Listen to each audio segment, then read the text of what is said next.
Good evening student, मेरे प्यारे बच्चों, कैसे हैं आप लोग। देखिए, आफ्टर हाफ ईयरली हम एक नया टॉपिक करने जा रहे हैं, straight line for class 11th। इसमें हम फर्स्ट क्या क्या क्या पढ़ेंगे। How to find the slope of a line, if any two lines perpendicular to each other, उस केस में हम कैसे स्लोप निकालेंगे, ठीक है ना। इक्वेशंस ऑफ लाइन कैसे फाइंड आउट करेंगे, ये सब चीजें हम इसमें पढ़ेंगे, ठीक है। ध्यान से देखिए, पहले हम पढ़ेंगे स्लोप ऑफ लाइन।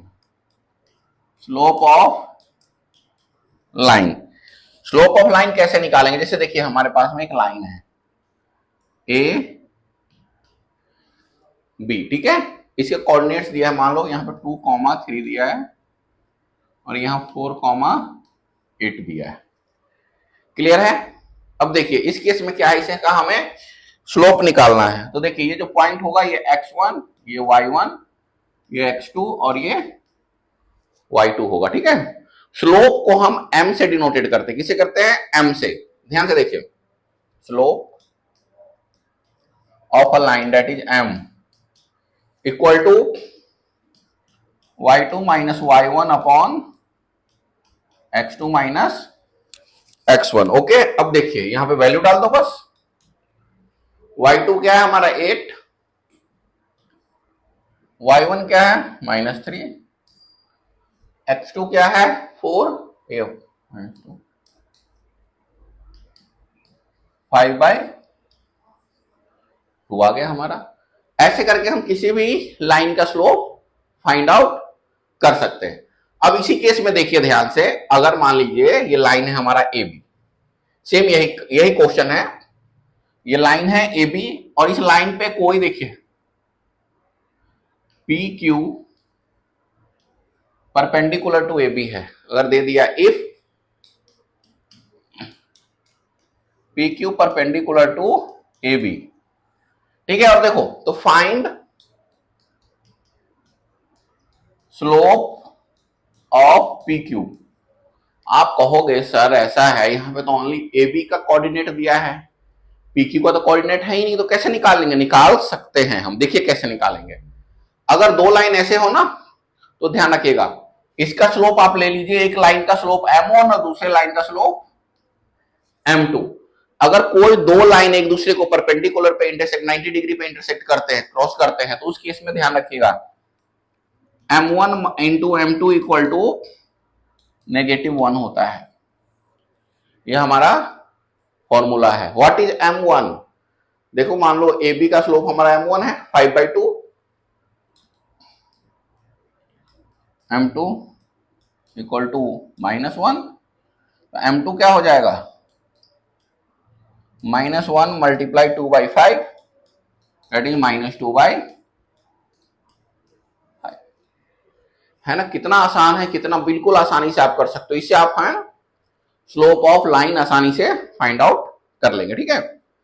और देखिए, इसके अलावा कोई हमारे पास में लीनियर इक्वेशन है, ठीक है। लीनियर इक्वेशन जैसे देखिए ax plus B Y plus C equal to 0 है, इस फॉर्म में दिया है। और इससे हमें स्लोप अगर निकालना हो तो ध्यान रखना, ये होता है हमारा slope y equal to m x plus c के फॉर्म में होता है। मीन्स x का कोफिशिएंट m यानी स्लोप होता है। देखिए, एक एग्जांपल लेके समझाते हैं आपको कैसे। देखिए ध्यान से, जैसे मैंने ले लिया एग्जांपल, ले लिया मैंने 5x plus 2y plus 3 equal to 0, ठीक है। अब इसका स्लोप निकालना है। इस ये बोला है किसी लाइन का इक्वेशन है, this is equation of a line, equation दिया हुआ है, इसे हमें स्लोप निकालना है, ठीक है। तो क्या करेंगे, सबसे पहले देखो जो y वाला है ना, यहाँ देखो y equal to m x plus c है ना, तो y वाला फंक्शन यही रहने दो, इक्वल टू सबको राइट में ले जाओ, तो -5x -3 हो गया ना। अब देखिए, y का जो कोफिशिएंट है ना, उसे पूरे इक्वेशन में डिवाइड कर दीजिए,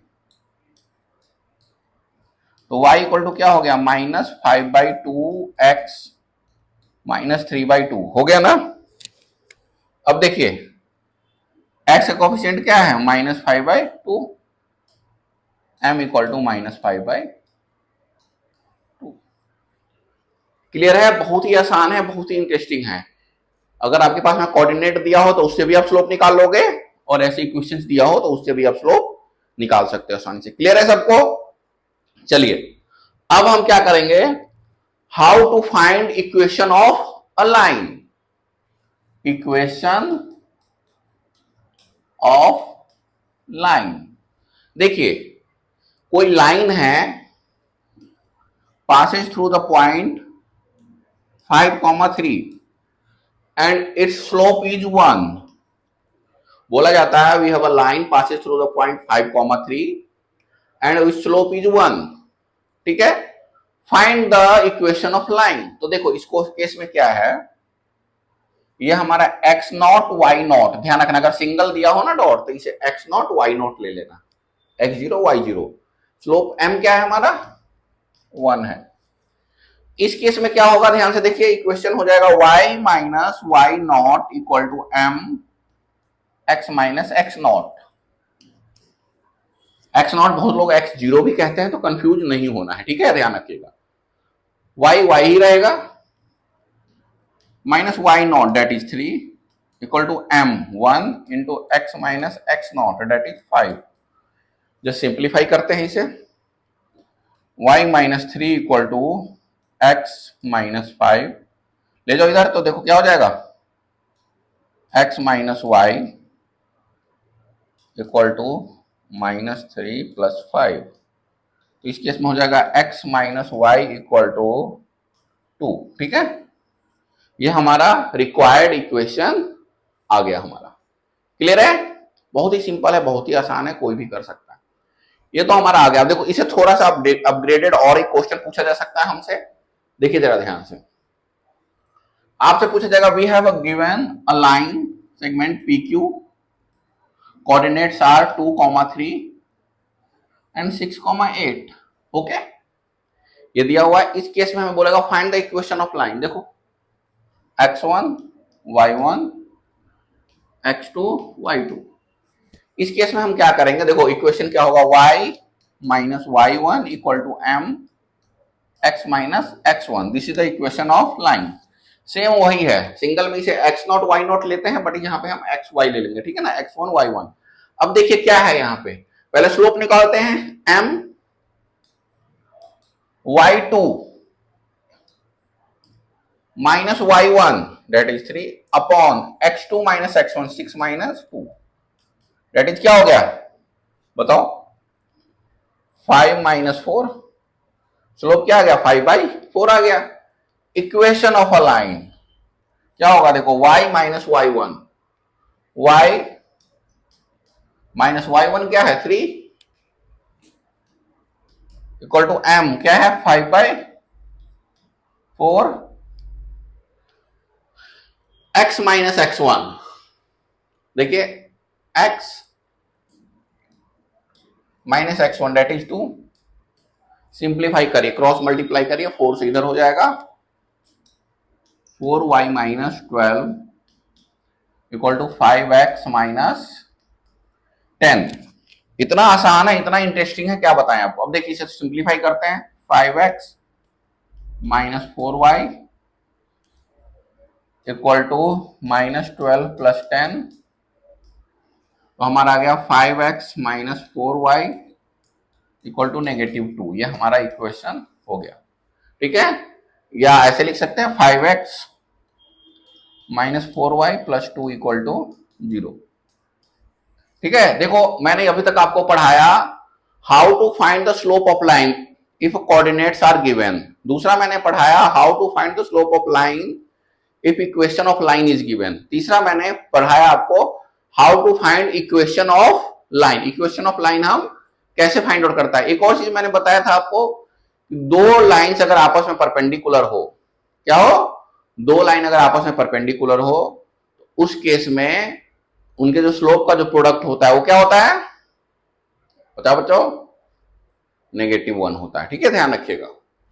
अगर आपको स्लोप के बारे में ऐसा भी दे दिया, जैसे यह है पॉजिटिव में, ये 60 डिग्री बना रहा है, ठीक है, तो इसका स्लोप क्या होगा, tan 60 degree. That is √3। 30 degree बनाएगा तो tan 30 degree, that is 1/√3। 45 degree बनाएगा तो दैट इज tan 45 डिग्री 1। ये सब ध्यान रखिएगा, बिल्कुल कंफ्यूज होने की जरूरत नहीं है। ठीक है बच्चों, तो इस वीडियो में देखिए ये आपका पार्ट 1 है, इसमें स्ट्रेट लाइन में है ना, आपका ध्यान रखें। इस फर्स्ट पार्ट में मैंने आपको बताया है अब तक कि कैसे equation of line find out कर सकते हैं, कैसे स्लोप फाइंड आउट कर सकते हैं, ये सब चीजें ध्यान रखिएगा। इसमें देखिए एक और टॉपिक मैं इसमें ऐड कर रहा हूं, आपके ध्यान से देखिए क्या है, हाउ दिस इज। जैसे देखिए आपको दे देगा एक कोई क्वाड्रिलेटरल दे देगा ABCD, ठीक है। अब बोलेगा without using distance formula prove that it's a parallelogram. अब तुमने पढ़ा होगा पैरेललोग्राम का क्या रूल होता है, अपोजिट साइड इक्वल होता है, पैरेलल के साथ इक्वल, पेयर ऑफ। तो हम अगर डिस्टेंस फॉर्मूला लगाते तो AD का निकालते, फिर BC का निकालते, फिर AB का निकालते, फिर CD का निकालते। AB बराबर CD होता, AD बराबर BC होता। डिस्टेंस अगर ये होता तो हम कह देते कि पैरेललोग्राम है, बट इन्होंने कहा विदाउट यूजिंग डिस्टेंस फॉर्मूला। तो क्या करेंगे इस केस में, कुछ नहीं है, ध्यान रखना। ऐसे केस में एक चीज मैंने आपको बताया था, जो पैरेलल लाइंस होते हैं ना, parallel lines have the same slope. जो भी पैरेलल लाइंस होते हैं उनका स्लोप हमेशा इक्वल होता है। तो सबसे पहले AD का स्लोप निकालो, BC का स्लोप निकालो, AB का स्लोप निकालो, CD का स्लोप निकालो। इसके इक्वल टू इसका स्लोप आएगा, इसके इक्वल टू इसका स्लोप आएगा, हो गया proof, it's a parallelogram. Similarly ऐसा भी एक क्वेश्चन पूछा जा सकता है कि देखो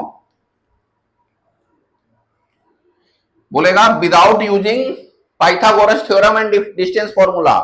बोलेगा डिस्टेंस फॉर्मूला भी यूज नहीं करना है और पाइथागोरस थ्योरम भी यूज नहीं करना है, प्रूव करो कि एक राइट एंगल ट्रायंगल है। कुछ नहीं करना, ध्यान से देखो ABC, क्या करना, AB का स्लोप निकाल लो M1, BC का स्लोप निकाल लो M2, AC का स्लोप निकाल लो M3। हमें इन्होंने डायग्राम में कोई ऐसा नहीं कि कहां पे राइट एंगल है, ठीक है। तो किसी भी दो स्लोप का product of any two slope अगर -1 आता है तो that is a right angle. Got it बच्चों। तो इस सेशन में इतना ही रखते हैं, इस वीडियो में मिलते हैं नेक्स्ट वीडियो में, ठीक है। प्लीज चैनल को सब्सक्राइब करिए और वीडियो को लाइक करिए, शेयर करिए, जितना ज्यादा कर सकते हैं, ठीक है बच्चों। मिलते हैं नेक्स्ट वीडियो में।